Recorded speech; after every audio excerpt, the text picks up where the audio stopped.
After 1945, across a continent ravaged by war and famine, Europe's people looked for a way to rebuild for the future. Displaced persons returned home or made new homes, as Europeans have for many centuries.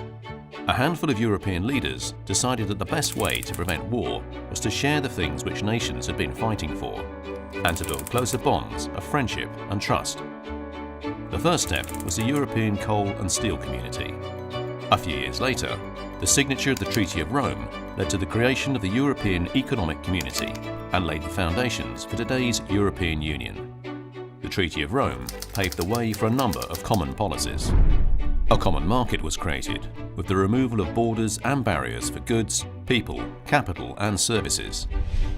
This allowed cross-border trade to flourish, making war between neighbours simply unthinkable, and generating prosperity and opportunities for millions of European citizens which they had not known before. Putting in place these four fundamental freedoms helped Europe's economies develop and led to the creation of the world's biggest trading bloc. The Common Agricultural Policy was also launched with the Rome Treaty, at a time when Europeans knew what being rationed and hungry meant. They knew how much food makes a difference between life and death, between good and poor health. Over the last 60 years, ensuring that Europe is self-sufficient and that we can secure our food and be sure of what we eat has been a core priority of the European Union. After the Second World War, Europeans wanted a strong social policy aimed at sheltering the weakest, and so the Rome Treaty established the European Social Fund. Today, over 1/3 of the EU budget is spent on economic and social cohesion. The European Union was founded on coal and steel. Today, the European Energy Union will ensure that Europe has secure, affordable and climate-friendly energy.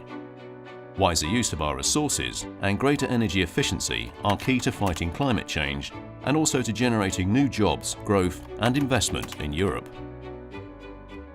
Over time, new challenges emerged in Europe, with technological progress, globalization and several enlargements of the EU. This called for an extension of the fundamental freedoms into new domains. In May 2015, the Commission launched a strategy for creating a digital single market, providing people and companies with better personal protections online and creating the right conditions to maximize the potential of the digital economy. In 2016, the President of the European Commission, Jean-Claude Juncker, called for a European pillar of social rights in the euro area to address crucial social challenges, including poverty and income inequality. The Commission also created a European Solidarity Corps in 2016 to provide new opportunities for young people in Europe. Over its 60 years of existence, the Treaty of Rome has evolved with the European Union, and new treaties have been needed to keep pace with its growth and development. The history of the Union that has been formed under the guidance of this treaty is of an unprecedented nature in Europe. We are looking back on over 70 years of peace, which our continent has never known before. The journey has not always been smooth.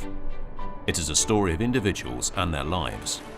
It is a story of institutions and their leaders, of men and women working tirelessly to overcome differences. It is the story of common values, common goals, common standards and common policies developed together, leading to the emergence of a stronger union between Europeans.